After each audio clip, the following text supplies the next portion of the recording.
Olá,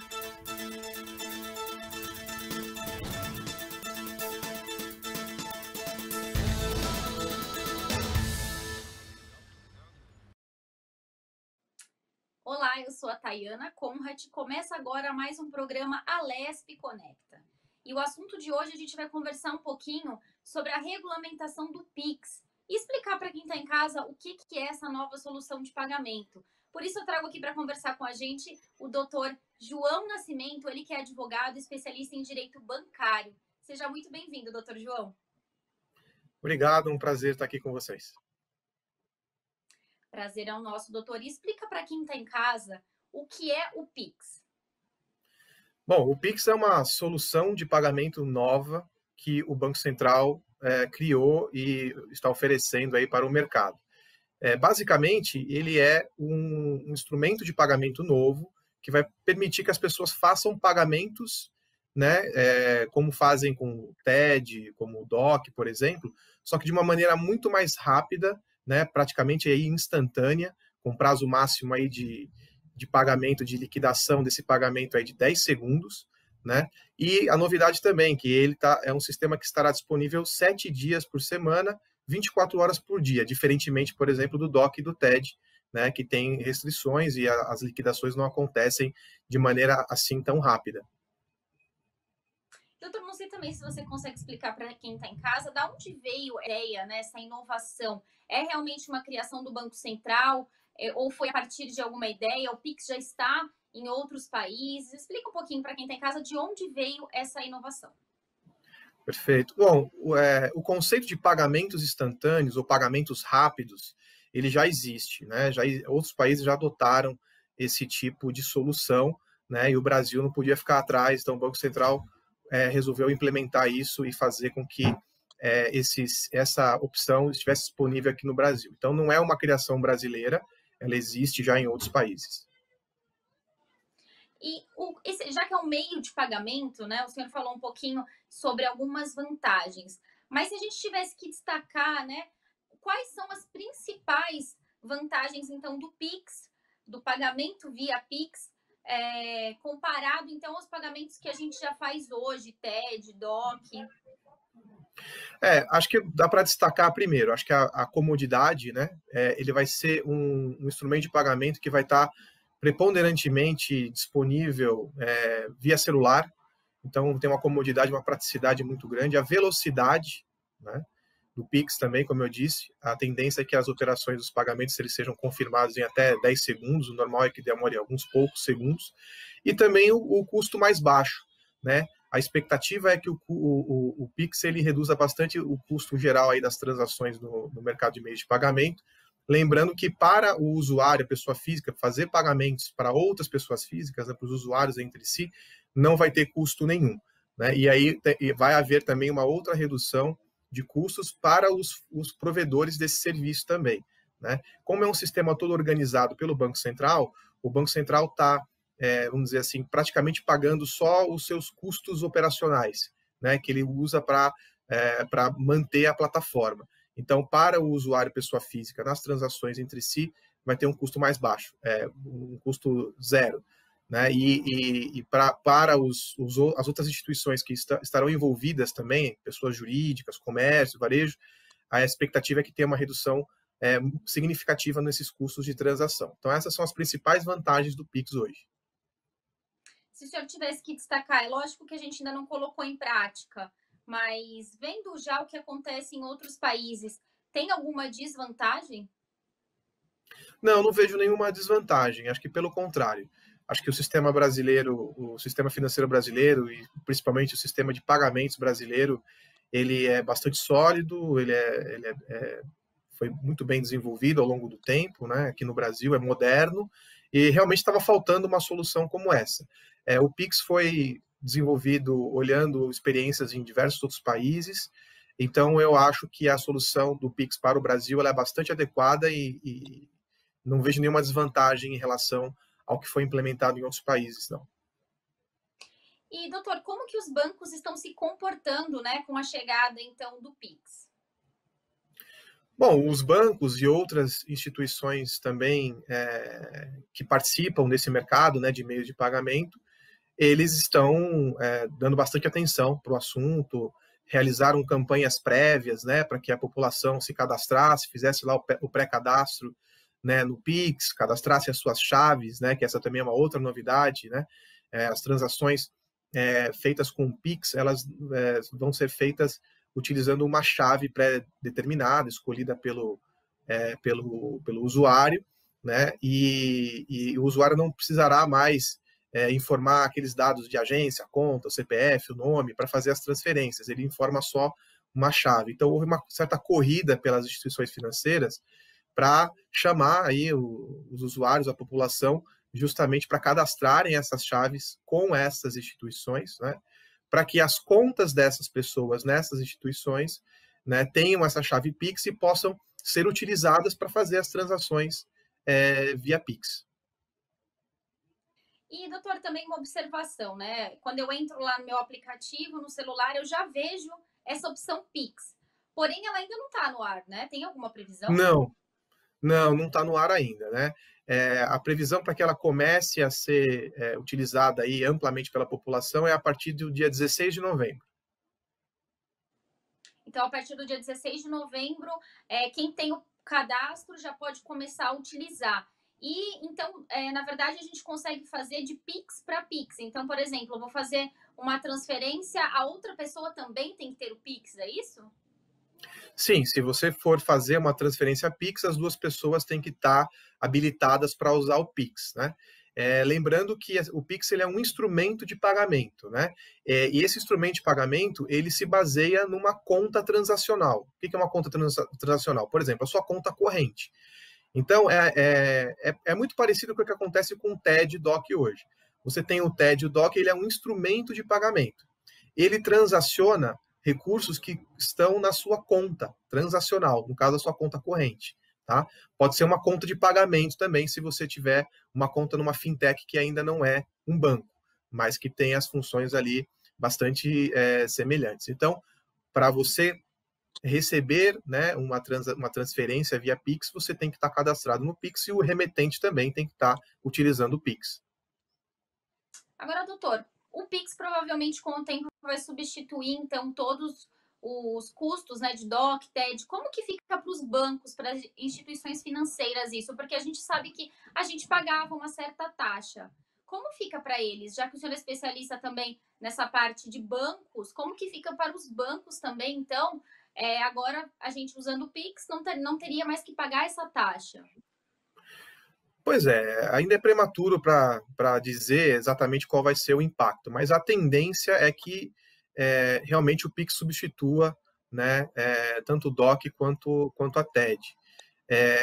Existem algumas especulações que dão conta de que a adoção do Pix vai trazer uma queda dessa receita, né, que os bancos têm hoje com esse tipo de transferência, né, com DOC e TED. E alguns estudos dizem que essa redução vai ser até significativa. Então, realmente há um impacto, sim, pela adoção do PIX, né, no custo geral, né, para o sistema financeiro em termos de ferramenta. Então, é uma ferramenta mais moderna, mais barata, que vai substituir em grande medida essas outras ferramentas e vai naturalmente reduzir a receita dos bancos com esse tipo de serviço, sim. Mas ainda não temos uma estimativa muito clara da magnitude dessa perda de receita. Doutor, agora vamos falar também em termos de segurança, né? Eu queria que o senhor explicasse para quem está em casa, então, a segurança que tem esse novo meio de pagamento. Bom, como eu disse, o Pix, todo o sistema, toda a plataforma do Pix, ela foi desenvolvida pelo Banco Central. E o Banco Central, obviamente, tomou todos os cuidados, né, adequados, né, as melhores práticas da indústria para garantir que o funcionamento do Pix aconteça de maneira segura. Então, as medidas principais, na realidade, são aquelas que a indústria de tecnologia de serviços financeiros já conhece. Então, as informações são todas criptografadas, né, você tem que fazer autenticação, né, para usar o Pix, você vai ter que entrar, né, no seu aplicativo móvel do seu banco, né? Então é importante dizer, né, o Pix não é um aplicativo à parte, né? Ele é uma função, ele é um instrumento de pagamento que vai estar embarcado, vai estar ali dentro, né, do seu aplicativo móvel ou do seu internet banking também, né? É importante dizer que não é só via celular também, mas preponderantemente deve ser utilizado com celular. Então você tem aquela questão do acesso ao seu aplicativo móvel, que já tem os padrões de segurança, e o próprio tráfego das informações do Pix, né? O armazenamento das suas informações, né? Da sua chave, dos seus dados, né? Do seu nome, o número da sua agência, o número da sua conta. Essas informações elas vão ficar armazenadas com o Banco Central, né? E o que vai aparecer para o público é a sua chave, né? O seu código. Então, a sua chave do Pix pode ser o seu e-mail, o seu número de telefone celular, né? Pode ser o seu CPF, ou pode ser uma chave aleatória, vamos dizer assim, com números, um código um pouco mais extenso, que é de mais difícil, vamos dizer assim, replicação. Então, dizem que tem até uma camada de segurança até um pouco adicional, mas acho que a maioria das pessoas vai acabar usando essas primeiras opções, né, o e-mail, o número de celular.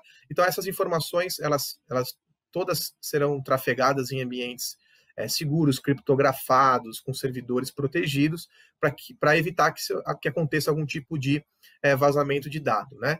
Essas tecnologias já são aplicadas hoje pela indústria bancária, então não há muita novidade aqui. Então, a tendência é que o Pix realmente seja um meio de pagamento seguro, né? Mas está sujeito às fragilidades que qualquer outro instrumento de pagamento também sofre hoje, né? Esses riscos que eles podem ser afetados por esse tipo de acesso indevido, muitas vezes, né? Um hacker, né? Às vezes a pessoa não toma cuidado com a senha, né? Tá ali com o celular e a pessoa pega e usa. Mas o sistema em si deve ser muito seguro.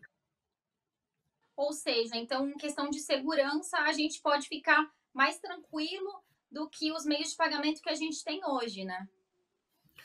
Eu acho que o padrão de segurança ele vai ser semelhante, né? Bastante semelhante. Acho que hoje a gente já tem uma segurança bastante boa. Eu falando principalmente das transferências bancárias aqui, né? Que eu acho que é o que mais se assemelha ao Pix, né?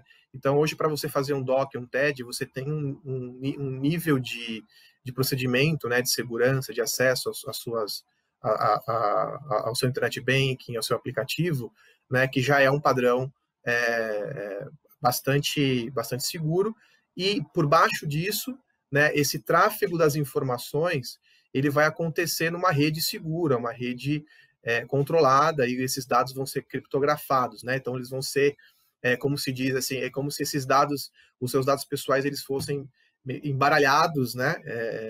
Você coloca ali um código e que só realmente quem tem autorização consegue reorganizar esses pedacinhos da informação e remontar esse quebra-cabeça, né, dos seus dados para efetivamente poder utilizá-los, né? Então, o padrão de segurança, como eu falei, já vai ser bastante semelhante com o padrão que a indústria já adota hoje. Acho que não vejo nenhuma grande novidade em termos de segurança, porque os métodos de segurança que existem hoje já são bastante eficientes. A grande novidade realmente, então, é em termos de custos, né? E de rapidez também. A gente tem aí como fazer uma transferência no final de semana, que muitos bancos não deixam, a gente tem que deixar programado para segunda, né? Exatamente. E aí a gente já sabe, então, que é só entrar lá, já está disponível, inclusive, para fazer o pré-cadastro, né? A gente entra lá, então, na nossa plataforma digital e faz esse pré-cadastro. Agora, quem pode usar? Pode usar pessoa física, pessoa jurídica? Como que funciona em caso, por exemplo, de pessoa jurídica? Pessoas físicas e pessoas jurídicas vão poder se cadastrar e utilizar o Pix, né? O único requisito é que você tem que ter uma conta transacional.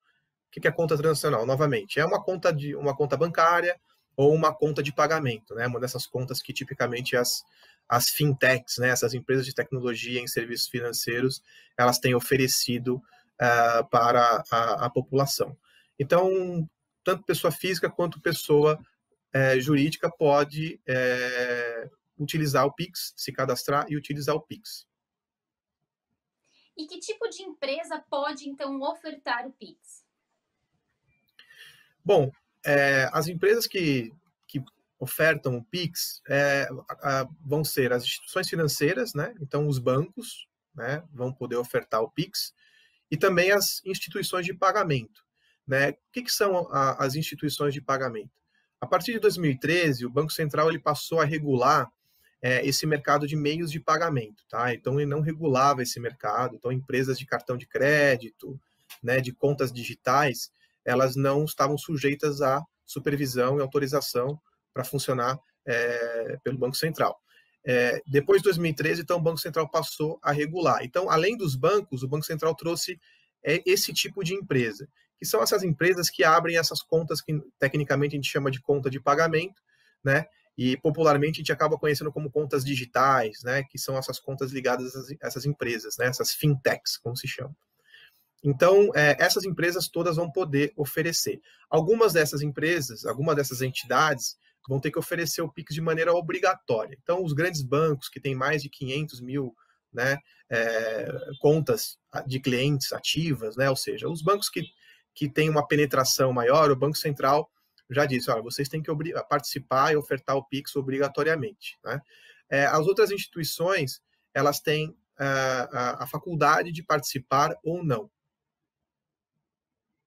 Agora a gente sabe, né, doutor, que a gente já tinha alguns bancos digitais aí que ofereciam algo bem parecido, como, por exemplo, o próprio Nubank, né? A gente conseguia, então, fazer algumas transferências para quem tem a conta também, sem custo nenhum. A gente também conseguia transferir, por exemplo, o salário de um banco normal para o Nubank através de um boleto sem pagamento. Você acha que foi isso também que fez, então, talvez o Banco Central repensar e trazer uma novidade como essa? Eu acho que o Banco Central estava objetivando essa comodidade, essa agilidade. Né? Essas transferências dentro da mesma instituição, né, elas realmente são muito rápidas mesmo, porque no fim das contas o dinheiro está com ela mesma. Né? Então, quando você transfere de uma conta para uma outra conta, né, para citar o seu exemplo, essa transferência realmente ela tem que ser instantânea, porque o recurso ele não faz nenhum trânsito interbancário, né, ou interinstituição. O problema realmente surge quando você tem transferências acontecendo entre bancos diferentes. E aí a complexidade vai aumentando, porque o Banco Central ele tem que monitorar essas movimentações financeiras do mercado como um todo. Então, o volume de recursos é muito grande. Então, o Banco Central ele já vem desenvolvendo, desde 2001, 2002, com a reestruturação do sistema de pagamentos brasileiro, né, quando surgiu até a TED, né, ele vem trabalhando não só em ofertar produtos na ponta, né, serviços ali na ponta, ou permitir que os bancos ofereçam serviços na ponta mais práticos e mais interessantes para o consumidor, mas ele também cuida muito da segurança do sistema como um todo. Então, essas transferências que envolvem instituições diferentes, elas têm que passar por um sistema bastante complexo, porque ela faz a compensação e a liquidação de todas as movimentações de todos os bancos e de todos os usuários. Né? Então, muita transferência cruzada, vamos dizer assim, né? Multilateralmente acontece tudo isso. Então, na realidade, essas transferências, então, quando elas são feitas dentro da mesma instituição, elas sempre foram instantâneas, na verdade, né? Agora, a novidade é as transferências entre bancos, né? Que até hoje, então, a gente tinha só TED e DOC, né? Elas vão passar a acontecer dentro de um outro sistema, né? Como tecnicamente dizendo, dentro de um outro arranjo de pagamento, que é esse arranjo de pagamento que o Banco Central criou. Então, acho que essa que é a novidade, né? E como você falou, a gente não tem ainda como prever qual vai ser o impacto, né, de você ter um instrumento de pagamento que vai ser super rápido e vai estar disponível 24 horas por dia, 7 dias da semana. Então, vai ser muito interessante ver como a população e o mercado vão reagir a essa nova funcionalidade. E o interessante também, como o senhor falou, é que, pelo visto, vai ser mais simples, né? Antes a gente fazia um TED, um DOC, você errava uma informaçãozinha, demorava 2, 3 dias para você saber que não tinha dado certo, para tentar fazer de novo. E aí, pelo que o senhor falou, vai ser muito mais simples, né? Não vai precisar mais colocar aquele tanto de dado e ainda assim vai ser seguro, né? Sim, vai ser mais simples e esse vai ser um ponto muito interessante mesmo, né? Vai ser mais simples e mais rápido. E aí só o cuidado, né, que as pessoas têm que ter, E é com relação ao fato de que, por ser simples e por ser rápido, né, se você errar num pagamento que você for realizar, você vai ter um problema, tá? Porque o Pix, ele não pode ser estornado, né? Como uma transação, por exemplo, de cartão de crédito, que você comete um erro ali, você resolve ali muitas vezes rapidamente, né? Com o Pix é um pouco mais delicado, o Banco Central estabeleceu ali um processo, né, todo técnico de como que você pode fazer para tentar contestar ou reverter um Pix, mas na realidade o Pix ele tem uma característica de definitividade. Então você fez uma transferência do Pix, essa transferência, ela, pelo sistema, ela não pode ser desfeita, né? Ela pode ser desfeita de maneira mais fácil se o receptor do crédito ele colaborar. Então, se você fez um pagamento, né, para um amigo errado e você fala com esse amigo que recebeu o recurso indevidamente, pede para ele te devolver, vai funcionar bem, tá?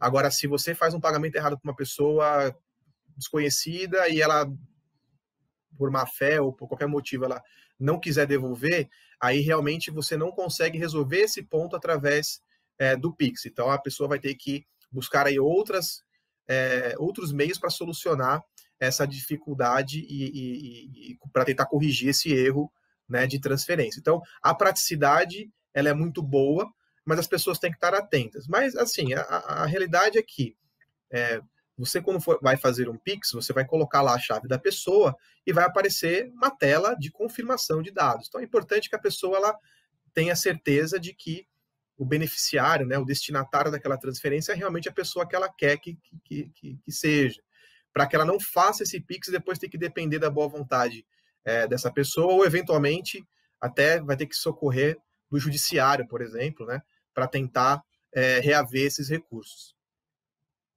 Agora, doutor, o que uma fintech iniciante precisa ter para ofertar o Pix? Agora, antes de você responder essa minha pergunta, é importante também que o senhor explique o que é uma fintech para quem está em casa. Pode ser que a pessoa que está do outro lado ainda não sabe. Então, eu queria que o senhor explicasse primeiro o que é e o que uma fintech iniciante precisa ter, então, para ofertar o Pix. Perfeito. Bom, uma fintech é uma empresa de tecnologia, né? É uma empresa que também nós chamamos de uma startup, né? Ou seja, uma empresa que ela começa pequenininha, geralmente ela tenta se notabilizar, né? Ficar interessante para o público, porque ela tenta desenvolver algum tipo de tecnologia inovadora, ou ela faz melhor, né? Alguns processos, por exemplo, que alguns bancos eventualmente façam. Elas primam, por exemplo, por ter uma interface mais agradável, mais fácil de entender, mais fácil de usar, né? E elas entraram nesse meio de serviços financeiros como uma alternativa, né, aos grandes bancos. Isso, ao longo do tempo, foi se modificando, né? Então, as fintechs elas foram crescendo e aí foram também ficando com mais características de grandes instituições, né? Conforme elas foram crescendo, se profissionalizando, se sofisticando. E aí também teve, do outro lado, uma reação também por parte dos bancos mais tradicionais, no sentido de também virarem um pouco startups, né? Fintechs. Como assim? De também se modernizarem, investindo mais em inovação, em tecnologia. Também aprenderam muito com as fintechs, com essas empresas. Muitos bancos investiram em fintechs, né? Muitos bancos contratam serviços das fintechs hoje em dia. Então, esse mercado ele foi...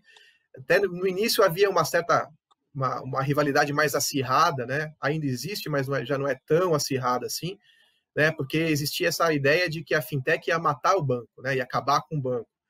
E aí todo mundo viu que isso era um baita de um exagero, né? Acho que os bancos brasileiros são muito sólidos e são muito competentes também no que fazem, então eles têm uma posição muito interessante, mas eu acho que o mercado como um todo ganhou, né, com esse ingresso dessas empresas no mercado, porque no fim das contas é o que o Banco Central quer, que a população tenha mais opções de serviços bancários, né? Até os bancos tradicionais, muitas vezes, eles não conseguem chegar ou não tem nem interesse comercial, né, para ser bem claro, em oferecer uma conta, né, para uma pessoa que está naquela faixa do que nós chamamos dos desbancarizados, né? As pessoas que não têm acesso a serviço financeiro. Então, às vezes, para o banco não é interessante, mas para a fintech muitas vezes é, Aquele cliente para ela é valioso e ela tenta capturar. E capturando esse cliente, a fintech ela acaba crescendo e acaba bancarizando, né? Apesar dela não ser banco, mas ela dá oportunidade para que essa pessoa ela usufrua de serviços bancários equivalentes aos serviços bancários, como a possibilidade de pagar uma conta, de receber uma transferência, receber um salário, ter um cartão, né? Coisas que uma parte da população ainda não tem acesso. Mas aí, voltando para a sua pergunta, né? Então isso é o que é uma fintech. A fintech hoje é isso, né? O que uma fintech hoje ela precisa ter para ofertar o Pix?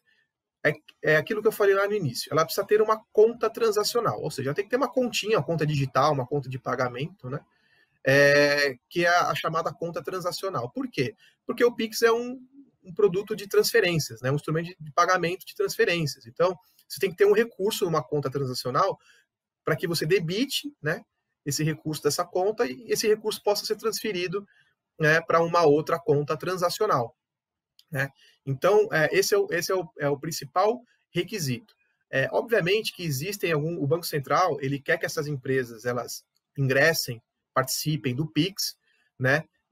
Nesse caso, a maioria dessas empresas ela vai participar, mas vai participar de uma maneira indireta, né? Os bancos que já têm autorização para funcionar pelo Banco Central, eles vão poder participar de uma maneira direta do Pix, né? Acessando diretamente a infraestrutura do Pix, e participar diretamente aqui do processo, né, de liquidação das obrigações, fazer a parte ali da cozinha do Pix.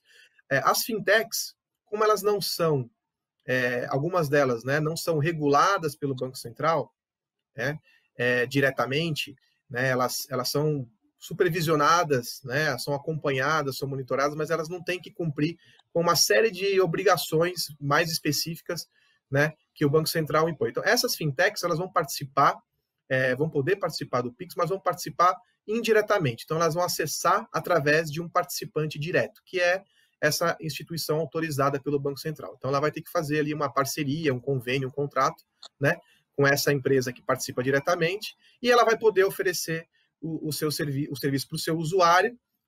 Do ponto de vista do usuário, não vai haver diferença nenhuma. A única coisa é que essa fintech ela não vai ter um acesso direto ali ao sistema, né, de pagamentos instantâneos do Banco Central. Então, mas essas empresas, quando elas forem participar do Pix, mesmo indiretamente, elas vão ter que tomar alguns cuidados, né? Vai ter que fazer alguns investimentos, né? Não é qualquer fintech que vai poder participar do Pix. Então, tem um requisito, ela tem que ter um capital social mínimo, né? A empresa tem que ter um capital ali mínimo para poder participar do Pix, no valor de R$1 milhão ali no mínimo, né? E ela vai ter que comprovar que ela cumpre algumas regras, né, e procedimentos que o Banco Central colocou, né, no regulamento do Pix, tá? Então, ela vai ter que tomar alguns cuidados, vai ter que demonstrar que tem sistemas que conseguem identificar riscos, fraudes. Então, tem algum investimento que essas empresas vão ter que fazer. Então, mas basicamente, o Banco Central, como a gente fala no mercado, ele colocou uma régua relativamente baixa para essas empresas poderem participar de uma novidade de um sistema que é tão impactante. Então, ao mesmo tempo, também não dá para deixar uma empresa que não tenha um mínimo de estrutura lidar com esse tipo de serviço para a população. Então, o Banco Central tentou achar esse equilíbrio. Tá certo, doutor João. A gente chegou aí ao final do nosso programa, mas eu queria agradecer imensamente aí que o senhor veio, trouxe, então, essas informações, essa novidade para a gente. Acho que foi ótimo, esclarecedor realmente o programa. Então, eu queria agradecer e já estendo o convite aí para próximas pautas relacionadas, então, a essa parte bancária que a gente sabe que a gente está passando por uma grande mudança. Perfeito. Eu que agradeço a oportunidade e estou à disposição para falar com vocês sempre que possível. Muito obrigada, doutor João. Esse foi mais um programa Alesp Conecta. Para você rever esse programa, é só acessar a nossa plataforma no YouTube da Rede Alesp. Muito obrigada e até um próximo programa. Tchau, tchau.